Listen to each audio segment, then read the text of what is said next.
Hello everyone, I am Krishnakant Dwivedi. I am here again to discuss second part of linear equation in two variable. आप सभी का स्वागत है आपके अपने YouTube चैनल USP क्लासेज में और हम और आप दोबारा मिल रहे हैं linear equation in two variable का सेकंड पार्ट लेके। ये पार्ट 2 है हमारी वीडियो का। पहला पार्ट चूंकि ऑलरेडी आ चुका है, आपने देखा भी होगा, और मुझे बेहद खुशी है अपने उस पहले वीडियो के रिस्पांस को लेके। मैंने जितनी उम्मीद नहीं की थी उससे बेहतर रिस्पांस आप लोगों ने दिया है, इस बात की मुझे बेहद खुशी है। आइए, जैसा कि हमने अपनी पहली वीडियो में देखा था, हम लोगों ने पेयर ऑफ लीनियर इक्वेशन को डिस्कस कर लिया था। उससे आगे बढ़ते हैं। हमने वही देखा था कि यदि कोई भी पेयर ऑफ लीनियर इक्वेशन है तो वहां 3 कंडीशन होती हैं। पहली कंडीशन होती है यूनिक सॉल्यूशन की। यूनिक सॉल्यूशन जो है वो अलजेब्रिक, और ये भी चीज हमने पिछले अपनी वीडियो में डिस्कस की थी कि किसी भी पेयर ऑफ लीनियर इक्वेशन को 2 टाइप से हम इलिब्रेट कर सकते हैं। जैसे अलजेब्रिक मेथड में अलग इलिब्रेट कर सकते हैं कि उसकी सिचुएशन, उसकी कंडीशन क्या होगी, और ग्राफिकल सिचुएशन, ग्राफिकल रिप्रेजेंटेशन में अलग हम उसको इलिब्रेट कर सकते हैं कि क्या कंडीशन होगी। तो वही मैंने एक छोटा सा एक टेबल बनाने का प्रयास किया है, और इसमें मैंने देखा है कि यूनिक सॉल्यूशन, जब हम यूनिक सॉल्यूशन की बात करते हैं तो अलजेब्रिक कंडीशन जो होती है सिस्टम ऑफ लीनियर इक्वेशन के यूनिक सॉल्यूशन देने की, तो वो होती है a1/a2 = b1/b2। अब बात करते हैं a1 क्या है। a1 जो है वो L1 में पहले इक्वेशन में कोफिशिएंट ऑफ x है। कोफिशिएंट ऑफ क्या है? x है। वहीं a2 जो है वो दूसरे इक्वेशन की कोफिशिएंट ऑफ x है। कोफिशिएंट ऑफ x है। आगे बढ़ते हैं। b1 क्या है? तो b1 पहले इक्वेशन का कोफिशिएंट ऑफ y है, और b2 जो हमारा है वो दूसरे इक्वेशन की कोफिशिएंट ऑफ y है। यानी कोई पेयर ऑफ लीनियर इक्वेशन जो है वो यूनिक सॉल्यूशन हमको देगा अलजेब्रिक मेथड में। कब देगा? जब a1/a2 की वैल्यू नॉट इक्वल टू होगी b1/b2 के। आगे बात करते हैं, यही pair of linear equation unique solution कब हमें देगा? ग्राफिकल कंडीशन में, जब उसके बनने वाले ग्राफ की लाइंस जो है वो एक पॉइंट पे इंटरसेक्ट करेंगे। आपको जैसा पता है, बताने की आवश्यकता नहीं है कि कभी भी 2 लाइंस एक ही पॉइंट पे इंटरसेक्ट करती हैं, इसलिए मैंने इसको इंटरसेक्टिंग लाइन लिख दिया है। आगे बढ़ते हैं। जब हम बात करते हैं मेनी सॉल्यूशन की, 3 कंडीशन मैंने बताई थी, यूनिक सॉल्यूशन, मिनी सॉल्यूशन और नो सॉल्यूशन की। ठीक है, तो यूनिक सॉल्यूशन क्लियर कर लिया हमने। अब आगे बढ़ते हैं मिनी सॉल्यूशन की तरफ। जब हम मिनी सॉल्यूशन की बात करते हैं तो मिनी सॉल्यूशन की अलजेब्रिक कंडीशन जो होती है वो होती है a1/a2 = b1/b2 = c1/c2। सिमिलरली वही कंडीशन है। a1 जो है वो कोफिशिएंट ऑफ x है in equation 1, coefficient of x है इन इक्वेशन 1, और a2 जो है वो कोफिशिएंट ऑफ x है, कोफिशिएंट ऑफ x है इन इक्वेशन 2। b1 जो है हमारा वो कोफिशिएंट ऑफ y है इन इक्वेशन 1। b2 जो मेरा है वो कोफिशिएंट ऑफ y है इन इक्वेशन 2, और c1 जो है वो कांस्टेंट टर्म है इन इक्वेशन 1, और c2 जो मेरा है वो कांस्टेंट टर्म है इन इक्वेशन 2। आगे बढ़ते हैं। अलजेब्रिक कंडीशन हमने एक्सप्लेन कर लिया। अब ग्राफिकल कंडीशन की तरफ चलते हैं, और वही मिनी सॉल्यूशन वाला पेयर ऑफ लीनियर इक्वेशन जब हमको मिनी सॉल्यूशन तब देगा जब उसका बनने वाला ग्राफ जो है वो आपस में कोइंसाइड हो जाए। मैंने पीछे की क्लास में भी कोइंसाइड सिचुएशन को एक बार आपसे इलिब्रेट किया था। एक बार फिर देखिए, यदि कोई एक लाइन हमने ड्रा किया, वो ऐसे आया AB के फॉर्म में, और यदि दूसरी लाइन हम ड्रा करते हैं और वो दूसरी लाइन भी इसी पे मर्ज हो जाए, इस टाइप से इसी पे ये मर्ज हो जाए और CD के फॉर्म में आ जाए, यानी AB और CD दोनों की दोनों लाइन एक ही लाइन को रिप्रेजेंट करने लगे, तो इस कंडीशन को हम कहते हैं कोइंसाइड लाइन। और इस कंडीशन में जब ऐसा मेरा ग्राफ आता है तो मिनी सॉल्यूशन रिप्रेजेंट होता है। आगे बढ़ते हैं तीसरी कंडीशन की तरफ। तीसरा जो कंडीशन है हमारा वो है नो सॉल्यूशन का। नो सॉल्यूशन जब होता है, पेयर ऑफ लीनियर इक्वेशन जो है वो हमको कोई सॉल्यूशन नहीं देता है। अलजेब्रिक मेथड की बात करें तो ऐसा तब होता है जब a1/a2 की वैल्यू b1/b2 के वैल्यू के इक्वल तो हो, लेकिन ये दोनों ही c1/c2 के इक्वल ना हो। a1/a2 की वैल्यू b1/b2 के इक्वल हो, लेकिन ये दोनों ही c1/c2 के इक्वल ना हो। और एक बात और कि ये a1 क्या है, सिमिलरली जैसे वहां पहले इक्वेशन में, दूसरे इक्वेशन में जैसे हमने किया है वैसे ही A1 यहाँ कोफिशिएंट ऑफ x है इन इक्वेशन 1, A2 जो है वो कोफिशिएंट ऑफ x है इन इक्वेशन 2, B1 जो है वो कोफिशिएंट ऑफ। जैसे कि हमने दो कंडीशन समझ ली, यूनिक सॉल्यूशन की और मिनी सॉल्यूशन की। इसके बाद आगे बढ़ते हैं, तीसरा कंडीशन है नो सॉल्यूशन। तीसरी जो सिचुएशन होती है पेयर ऑफ लीनियर इक्वेशन में वो होती है नो सॉल्यूशन। नो सॉल्यूशन कब निकल के आता है? नो सॉल्यूशन तब आता है जब अलजेब्रिक मेथड। नो सॉल्यूशन तब निकल के आता है जब a1/a2 की वैल्यू b1/b2 की वैल्यू तो आपस में इक्वल हो, लेकिन ये दोनों ही c1/c2 के इक्वल ना हो। यानी एक साथ लिखना चाहे तो हम ये कहेंगे कि a1/a2 equal to b1/b2 not equal to c1/c2। मैं आपसे कहूं कि a1 क्या है तो सेम वैसे ही कोफिशिएंट ऑफ x है a1 इन इक्वेशन 1, a2 क्या है? कोफिशिएंट ऑफ x है in equation 2, coefficient of x है इन इक्वेशन 2। आगे बढ़ते हैं, b1 क्या है? b1 जो है वो कोफिशिएंट ऑफ y है इन इक्वेशन 1, b2 क्या है? कोफिशिएंट ऑफ y है इन इक्वेशन 2, c1 क्या है? कांस्टेंट टर्म है इन इक्वेशन 1 और c2 क्या है भैया? c2 जो है वो कांस्टेंट टर्म है इन इक्वेशन 2। सेम वही कंडीशन जो यहाँ थी वही कंडीशन है, a1 a2 b1 b2 c1 c2 सब वही है। आगे बढ़ते हैं, जब हम ग्राफिकल कंडीशन की तरफ चलते हैं, ग्राफिकल मेथड की तरफ चलते हैं और जब इस टाइप के नो सॉल्यूशन वाले केसेस के पेयर ऑफ लीनियर इक्वेशन का जब हम ग्राफ प्लॉट करते हैं तो हमको रिजल्ट के रूप में मिलता है पैरेलल लाइन। पैरेलल लाइन वो लाइन होती है, दो ऐसी लाइन जिनकी बीच की डिस्टेंस हमेशा इक्वल हो, उन लाइंस को हम पैरेलल लाइन कहते हैं। चूंकि ये बताने की आवश्यकता नहीं है, आप सब जानते होंगे, लेकिन फिर भी दो ऐसी लाइन जिनके बीच की डिस्टेंस जो है वो हर पॉइंट पे इक्वल है, उन लाइंस को हम पैरेलल लाइन कहते हैं। और चूंकि ये पैरेलल लाइंस कहीं एक दूसरे को कट नहीं करेंगी तो हमें सॉल्यूशन नहीं मिलेगा, इसलिए इस केस को हम कहते हैं नो सॉल्यूशन। आगे बढ़ते हैं, थोड़ी सी आगे की बात, जस्ट एक स्टेप आगे। अगले टॉपिक है जो हमारी वो है कंसिस्टेंट सिस्टम और इनकंसिस्टेंट सिस्टम। बहुत इंपॉर्टेंट चीज है, बहुत ही इंपॉर्टेंट चीज। ये आगे की क्लासेस में भी आपका पीछा नहीं छोड़ने वाला है। कंसिस्टेंट सिस्टम और इनकंसिस्टेंट सिस्टम जो है वो आगे की क्लासेस में भी आपको जरूरत पड़ेगी। आइए देखते हैं कि कंसिस्टेंट सिस्टम क्या होता है। A system consisting of a pair of linear equation of two variable is said to be consistent if it has at least one solution. At least one solution, ये बहुत इंपॉर्टेंट चीज, at least one solution। इस चीज को थोड़ा सा इलिब्रेट करते हैं। एक सिस्टम, एक ऐसा सिस्टम किसका? पेयर ऑफ लीनियर इक्वेशन का। पेयर ऑफ लीनियर इक्वेशन आप समझ गए हैं। तो एक पेयर ऑफ लीनियर इक्वेशन का, कैसा पेयर ऑफ लीनियर इक्वेशन का? तो linear equation in two variable, linear equation in two variable के सिस्टम का या सिस्टम को हम क्या कहते हैं? कंसिस्टेंट कहते हैं, संगत निकाय कहते हैं। कब? जब it has at least one solution. At least one solution मतलब कम से कम एक सॉल्यूशन है। अब सोचने वाली बात यह है, यहाँ हमने तीन कंडीशन पढ़ी है। एक पढ़ी है यूनिक सॉल्यूशन वाली, एक पढ़ी है मेनी सॉल्यूशन वाली और तीसरी पढ़ी है नो सॉल्यूशन वाली। तो इसमें कौन कौन कंसिस्टेंट होगा? तो इन्होंने कहा है एट लीस्ट वन सॉल्यूशन, कम से कम एक सॉल्यूशन होना चाहिए। इसका मतलब ये कि एक से अधिक होगा तो भी वो अपने पास रखेंगे, यानी सीधा सा मतलब ये है यूनिक सॉल्यूशन होगा तो भी कंसिस्टेंट होगा, मेनी सॉल्यूशन होगा तो भी कंसिस्टेंट होगा। ग्राफ के केस में बात करें तो इंटरसेक्टिंग लाइन मिलेगी आपको तो भी कंसिस्टेंट होगी, वन साइड लाइन मिलेगी आपको तो भी कंसिस्टेंट होगी। आगे बढ़ते हैं, इनकंसिस्टेंट सिस्टम की बात करते हैं। चूंकि कंसिस्टेंट क्लियर हो गया है, कंसिस्टेंट को हमने क्लियर कर लिया, तो इनकंसिस्टेंट आपके दिमाग में आइडिया आ गया होगा। यार तीन टाइप है, दो टाइप कंसिस्टेंट हो गए तो लास्ट वाला में भी इनकंसिस्टेंट हुई, एक आइडिया तो ऐसा बना होगा। आइए देखते हैं, linear equation in two variable is said to be inconsistent.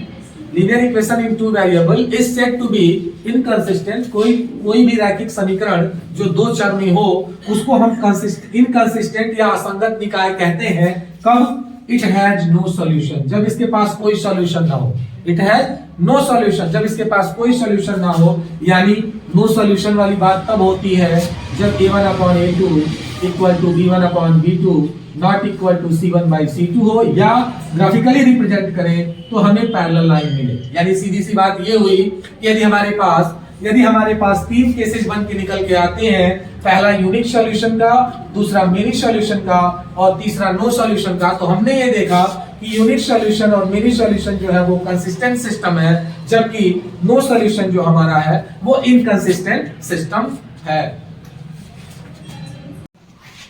चलिए, तो मैंने कहा कि भाई हमने लीनियर इक्वेशन पढ़ लिया, उसकी प्रॉपर्टीज पढ़ ली, अब आइए सॉल्यूशन की तरफ चलते हैं और सॉल्यूशन को देखते हैं। तो जब हम linear equation in two variable की सॉल्यूशन की बात करते हैं और सॉल्यूशंस के मेथड्स की बात करते हैं, तो चार मेथड निकल के आते हैं जिनको हमें आपके क्लास 10th के सिलेबस में पढ़ना है। पहला मेथड है आपका ग्राफिकल मेथड, ग्राफिकल मेथड, दूसरा सब्स्टिट्यूशन मेथड, तीसरा है आपका एलिमिनेशन मेथड और चौथा जो है वो है क्रॉस मल्टीप्लिकेशन मेथड। तो इन चारों मेथड्स में जो पहला मेथड है ग्राफिकल मेथड, हम उसको यहाँ डिस्कस करने जा रहे हैं। जो पहला मेथड ग्राफिकल मेथड है हम उसको यहाँ डिस्कस करने जा रहे हैं। और ग्राफिकल मेथड में किसी भी इनके चारों मेथड्स में किसी मेथड में कोई भी मेथड तभी अप्लाई होगा जब हमारे पास pair of linear equation already given होगा। तो मैंने मान लिया ग्राफिकल मेथड में, मैंने मान लिया कि मेरे पास एक पेयर जो है linear equation in two variable का दिया हुआ है। वो पेयर क्या है, x - 2y = 5 और दूसरा है 2x + 3y = 10।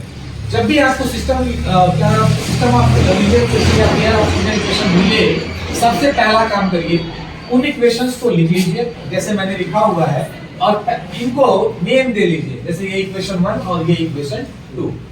इतना काम हमने कर लिया, इक्वेशंस लिख लिए, नेम दे दिया कि ये पहला इक्वेशन हो गया और ये दूसरा इक्वेशन। आगे बढ़ते हैं, पहले इक्वेशन को लेते हैं। जब हम पहला इक्वेशन लेंगे तो पहला इक्वेशन मेरा है x - 2y = 5। x - 2y = 5। इससे क्या करते हैं, एक वेरिएबल को एक साइड रखने देते हैं और दूसरे वेरिएबल को दूसरे साइड ट्रांसफर कर देते हैं।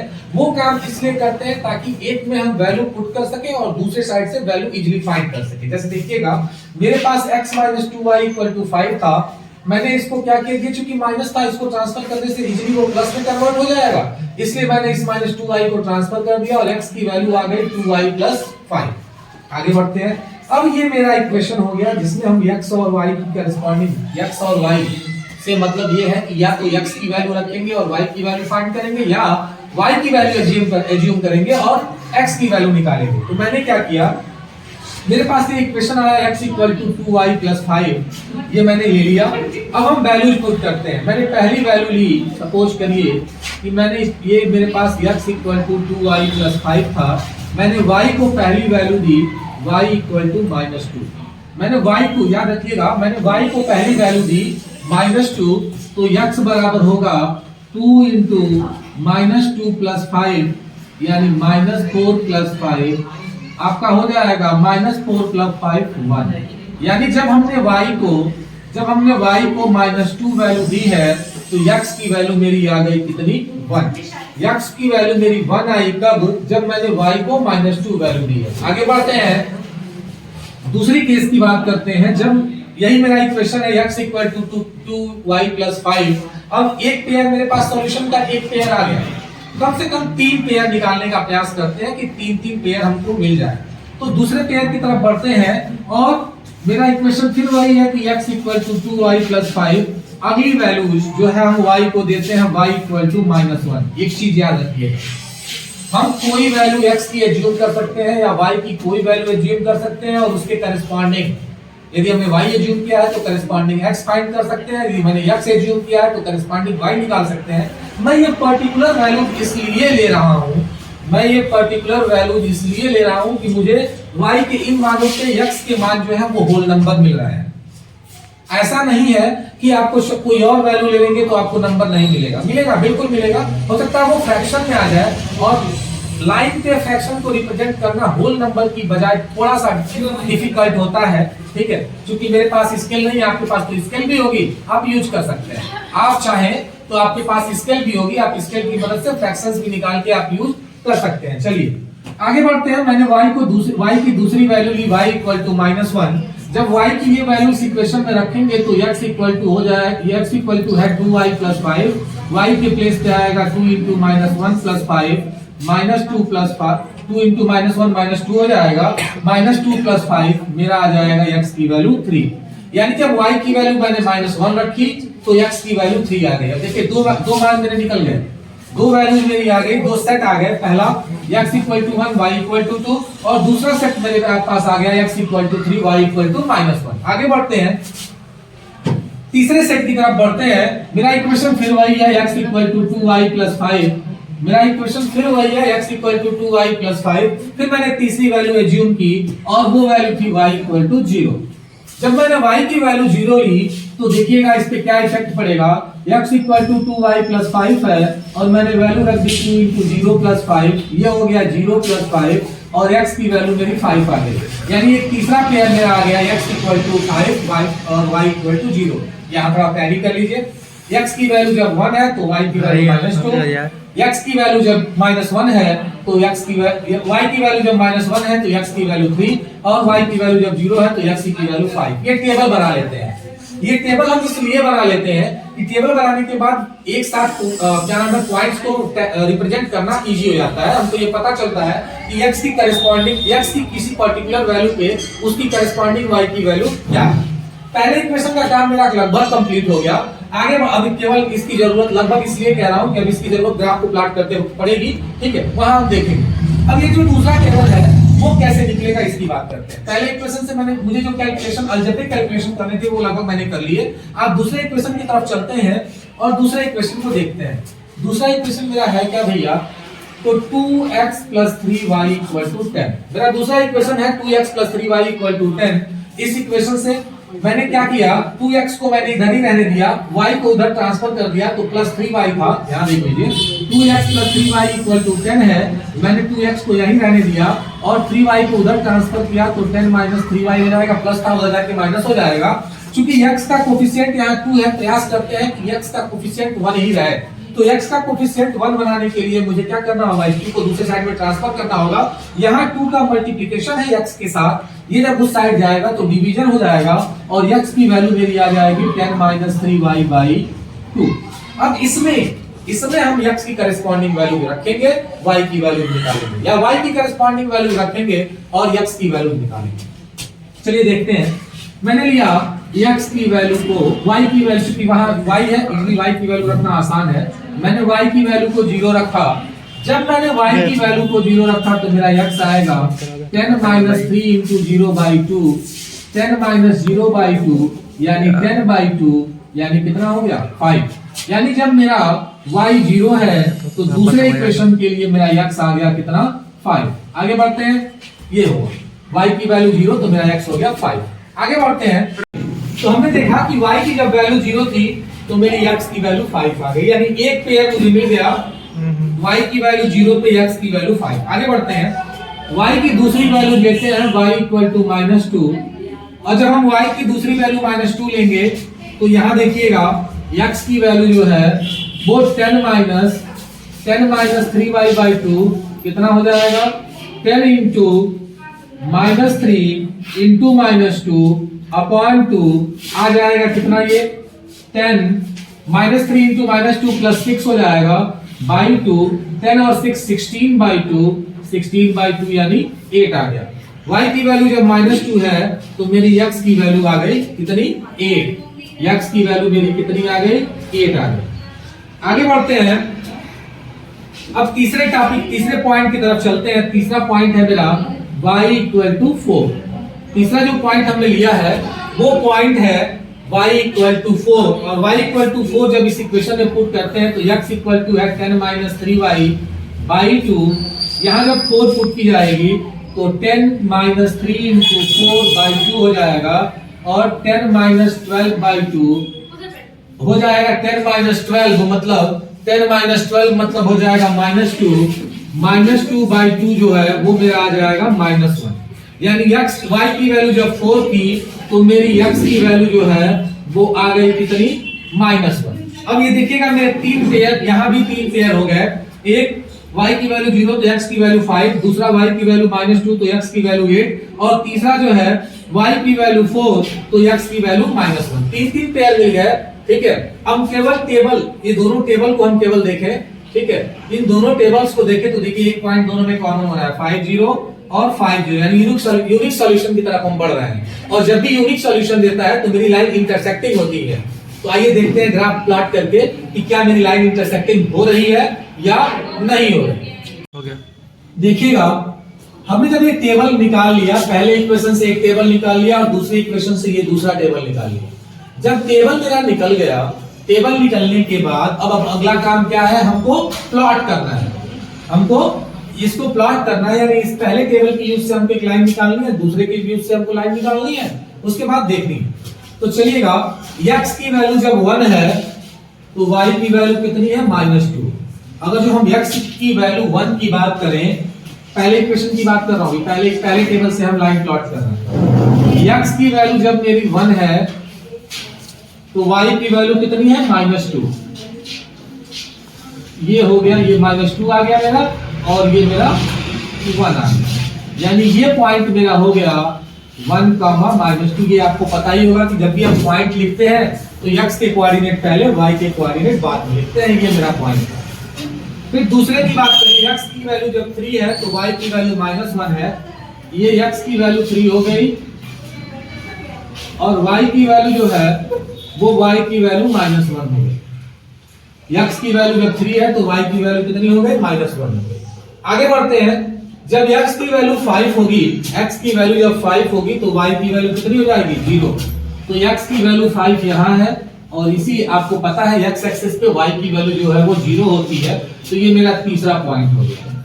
अब इन्हीं को मिलाती हुई हम लाइंस क्या कर लेंगे, इन्हीं को मिलाती हुई हम लाइन, इन्हीं को मिला के हम एक लाइन प्लॉट करेंगे। ये मेरी लाइन हो गई भैया, जो मैंने इसे ड्रा की। ये लाइन हमारा जो है, ये जो मेरी लाइन है वो पहले इक्वेशन 1 x - 2y = 5 की लाइन, जिसमें एक पॉइंट ये है मेरा 1, -2, दूसरा पॉइंट है 3, -1, और ये मेरा तीसरा पॉइंट है 5, 0। आगे बढ़ते हैं, अब दूसरे टेबल से हम लाइन प्लॉट करने का प्रयास करते हैं। पहला पॉइंट है 5, 0, ऑब्वियसली यही पॉइंट होगा 5, 0। दूसरा है 8, -2, ये 8 रहा, और ये रहा आपका, ये 8 आया ऐसे, और ये रही -2, तो ये आपका हो जाएगा पॉइंट 8, -2। अगले पॉइंट की बात करते हैं, जब x की वैल्यू -1 है तो y की वैल्यू 4 है। यहाँ x -1 हुआ, ये हमारा y 4 हुआ, यानी ये मेरा तीसरा पॉइंट हो गया ये मेरा y 4 है और ये x -1 है। ये ऐसे आगे बढ़ा लेंगे, और आगे बढ़ाने के बाद ये जो पॉइंट मेरा निकल के आएगा, ये पॉइंट होगा -1, 4। अब क्या करना है, अब इन तीनों पॉइंट्स को मिला देना है। ये जो मेरे 3 पॉइंट हैं, इन तीनों पॉइंट्स को मुझे क्या कर देना है, मिला देना है। ये जब तीनों पॉइंट मेरे मिल जाएंगे तो ये मेरा रहा इक्वेशन 2 की लाइन, और ये इक्वेशन है 2x + 3y = कितना, 10। 2x + 3y = कितना, 10। ये इक्वेशन 1 की लाइन हुई, ये मेरी इक्वेशन 2 की लाइन हुई। और जैसा कि आप ग्राफ देख रहे हैं, ये दोनों लाइंस एक पॉइंट पे इंटरसेक्ट कर रही हैं। ये पॉइंट जो है वो 5, 0 है, और यही इस इक्वेशन का सॉल्यूशन होगा। और देख रहे हैं, चूंकि लाइन इंटरसेक्टिंग है तो ग्राफिकल मेथड से हमको यूनिक सॉल्यूशन मिल जाएगा।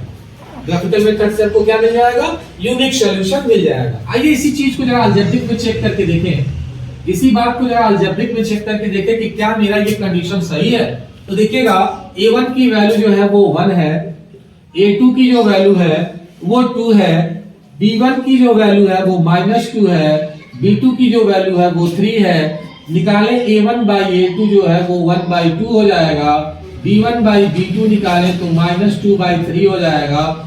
और कभी भी जो है वो 1/2 -2/3 के इक्वल नहीं होगा। इसलिए हम ये कह सकते हैं कि a1/a2 not equal to b1/b2 होगा। तो अलजेब्रिक मेथड से भी ये प्रूफ हो गया कि ये यूनिक सॉल्यूशन होगा। ग्राफिकल से भी हमने देख लिया कि ये यूनिक सॉल्यूशन होगा। ये रहा आपका टोटल ग्राफिकल मेथड।